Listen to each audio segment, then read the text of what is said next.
Hi there, welcome to the Tent News, where the truth comes to light and the stories everyone is talking about are brought straight to you. From shocking confessions and viral social media moments to real life mysteries and trending drama, this is the place where we uncover it all. Now, please watch this video first, and I will be back with the rest of my commentary. If you were not born in South Africa and you don't have a South African ID, this is your video. Please pay attention. All my Zimbabwean brothers, Mozambican brothers and sisters, Nigerian people, Malawian people, Uganda people, from Angola, people from Tanzania, people from Swaziland, people from Botswana, all these African surrounding countries. We are Africa. Ivideo yenu le bafowethu. Now yakefungu wase South Africa, but you are not xenophobic. Awunayo inzondo, awubazondi abanye abantu bangaphandle. Mawubabuka ubabuka njengabantu, awubabuki njengezilwane, awubabuki njengamakwerekwere. Awuyena umuntu ojaja izwe lonke, alijaje lonke izwe ngenxa yabantu abayifew abalapha ababhedayo. Awuyena lo muntu othi makusuke amaZimbabweni ayifew abulala abantu bese ubajaja bonke abantu baseZimbabwe, ubajaje bonke bafase ngabhandelini. Awuyena lo muntu othi makugange umuntu oyedwa mhlawumbe omZulu waganga bese ubajaja bonke abantu abamaZulu, ubajaje as a tribe, ugcina utribalist uthi bonke bayabheda. Ivideo yakho le, if awukho njalo, ivideo yakho le. Kunabantu ke bafowethu, ngithi njani ngingalethe makwenzeka ngelinye ilanga nithi niya scrolla nibona iaccount yami futhi isivaliwe ningasayiboni, abaqali ukukwenza. Laba bantu abanje njengalona nje. Okubhlungu ke ngalaba bantu abangeni ngama account abo la bevela khona bepostila ama video nezithombe zabo. They create fake accounts like this to insult abantu. Kadalanake, the moment you respond, the moment maybe you respond out of anger, you burst out, you respond, maybe you end up insulting back. You know what they do? They are a group. They go straight and report to TikTok. The next thing, your video is removed for violating. The next thing, your account is given strike. And then the next thing, your account is banned. It's closed. They tried this last time kwa TikTok. Ngaba wise ke ngayeka ukuposta ngavele ngayeka. Yayisukephi lento yalaba bantu njalo? Yayiqale ngalaba bantu khona loya baba ethu uJesu athi wayenomkhuba loya baba wokuya kuma podcast amenshine amagama abantu athi babone sogweni asho zonke izinto, amenshine nabaphilayo athi abakholwa uJesu athi, amenshine nabanye abefundisi athi bathwele. Wangimenshina nami loya baba washa kushoyo ekhuluma kwi-group WhatsApp yakhe.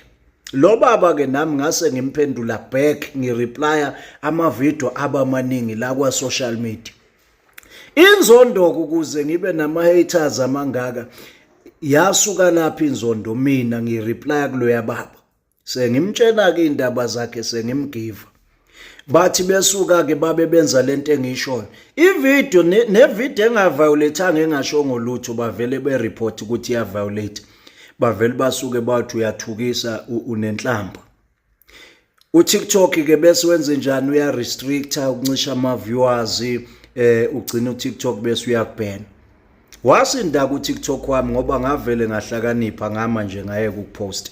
Ngoba yonke video, nevideo efundisayo nga something, nevideo encumayo, nevideo nje ijoke, yonke video yasiviolate. Even nevideo yama sermons abefundisa abayi mabeshumayela kwase kuvele kuthi uyaviolate. Ngayeka ngawufocus kwa Facebook. uFacebook bafowethu ongifakela imali eningi. Mina le mali ke yakwa Facebook ngangayiphilisi ngayo. imali yayisiza abantu, imali okuyiyona engangisiza. Uyabona mangakhombisa uWhatsApp wami njengamanje, nginenqwaba yabantu abangidinga usizo lwani lwemali. Ayengibaziyo, engingabazi.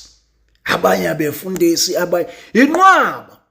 Ngiyabasiza laba engibasizayo, ngibasize ngelimit ngigcine ngoba phela nami anginawo amamiliyoni, ngeke ngithathe yonke imali nginika abantu.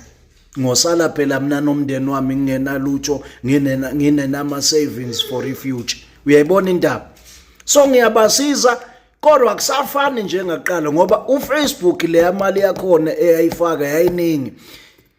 Yayi strictly for helping people, helping the community. Kwasuka nje abantu abanomona ngoba loya baba ngangimhlulile ngedebate, kwacaca ukuthi ngimhlulile. Bangifela umona babona ukuthi hayi abavele bayivale iaccount yami, ayivalwe straight ingabisa exist. Baphumelela ke kwa Facebook. Ayithi ngithe babeqale kwa TikTok. Kwathi ngokuhamba kwesikhathi wabuya uTikTok wami. Hawu, mawubuya sengiyaposta ivideo abasenzi, ngaposta ngoba ama-video kade sengibuyile aqala ama-video trend. Same people bathe mabebona ama-video yami aseyatrenda sebeqale phansi ke nginitshela.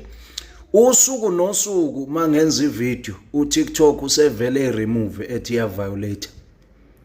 Noma habe ivideo ucoach abantu ukuthi banga investa kanjani ukuze ba save imali, ivideo awuthuki umuntu, uTikTok uvele iya violate. Lento ayenziwa uTikTok yenziwa abantu, they are a group of people abahlalele nje benyanya nje ukungibona ngivela la ku social media, yona into abayinyanyayo. Mawungahamba uye kuma podcast la engangenza khona ama interview, i-podcast ne-podcast engisuke benza sure ukuthi bakhona uyobabona kuma comment section. I-group yalo yababa owayethi uJesu athi. Njengamanje ke sebedibene nalabo abantu, abanye babo sebedibene nalabantu abaxenophobic. Ngichazile mawungabuka ama video, angisho mina ukuthi ahlale nabantu bokhamba bayizigebengu, abahlale la, abangabuyele emazweni abo. Kuphela ngithi kulungile ababuyele emazweni abo belungisa amaphepha, ngiyavumelana nalokho. Mabelungisa amaphepha, sebenamaphepha semthethweni, sebengabuya ke labo bantu. Sebengabuya ke beze South Africa bengenza ubugebengu, siphile kanye nabo abantu. Egcineni umhlaba nokugcwala kwawo ungoka Jehova, isho njalo incwadi engcwele. Akekho umuntu omnikazi womhlaba, sonke sidaliwe sabekwa la. As much as kunemithetho ke kumele bayirespect imithetho, benza ama passport, benza ipaperwork ibe right, bangene ngokusemthethweni. Not ukuthi umuntu onamaphepha semthethweni akahambe fuck off ikwerekwere abahambe. Inzondo leyo bafowethu, inzondo. Abantu nje laba bangafuni ukusebenzisa umqondo, abafuni sizondwe. iSouth Africa izondo umhlaba wonke ngento engekho. Umuntu vele ongenayo amaphepha semthethweni akahambe alungisa amaphepha abuye aphile, siphile sonke, mina ngisho njalo. Kodwa leli qembu labantu athi amakwerekwere abapromote inzondo manje nezenophobia, whether kunephepha or alinali iphepha, makuyikwerekwere, makuumuntu wangaphandle akahambe.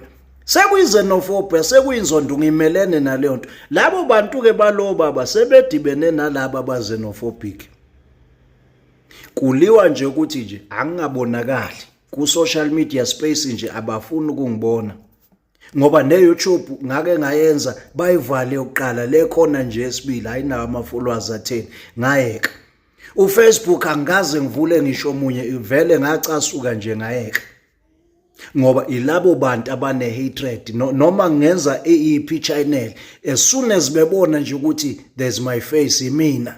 Yingakho nginama business nje ngawa advertise. Ukhona omunye nje kade ngitry ngale ku WhatsApp, efune ngimpostele ufuna ukungi-advertisela ama-business ami. Ngiyazi ukuthi cha, abantu abangizondayo the moment bebona ukuthi yimi engirane ngi-owner lama-business and bazo-influence abantu ukuthi angasupportwa ama-services ami, cha abangasebenzisi. Nangu-ke nimbuke lo nje obethi Msunu kaNyoko Masende nje usho kimi uzifihlile. Ayithi uyabona ukuthi akunasithombe lapha akafake lutho lwakhe. Umzalwane njalo lo sindisiwe.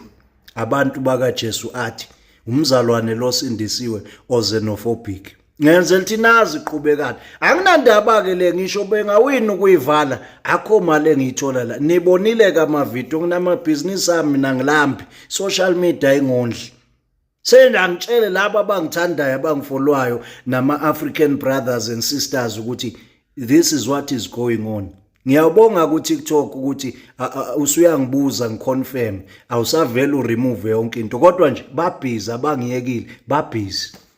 Yeah, this is so heartbreaking, guys. Like, this is really heartbreaking to actually listen to it.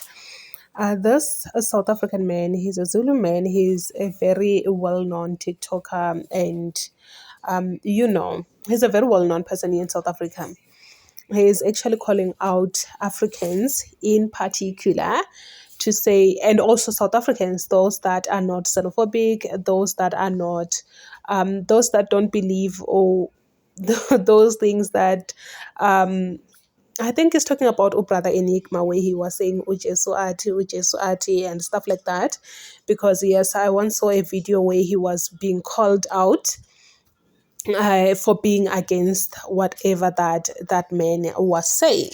So he's actually saying that these people are now coming together with these ones, the xenophobic ones, attacking him. So now he is afraid that they might also report his account, which is what they always do.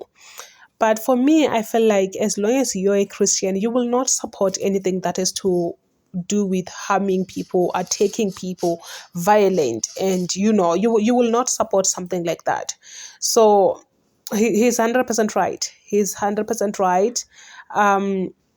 For God is love. Yes, where there is God, there is love. I wouldn't look at another person, at the next person, and see any difference between that person and me, because we were all created by God. But I really don't think that the people that believed Enigma are the ones that are taking him. I don't think so. Maybe yes, by that time when he was against what Brother Enigma was saying, because it's an obvious thing. Even him, if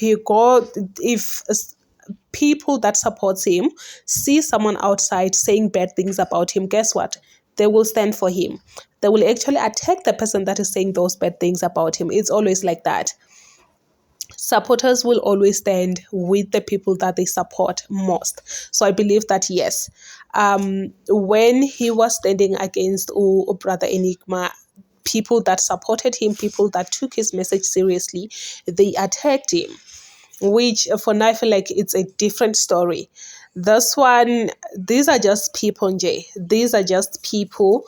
And unfortunately, since he had already have a group of people, a group of enemies already. So now they're grouping together to bring him down, which is very, very sad, because what he stands for, he's just standing for the truth. I agree with him. Africa must unite. We must not be divided, because in division, there is nothing we can do. But in unity, that's where we stand. That's where we conquer anything. I do stand with his message.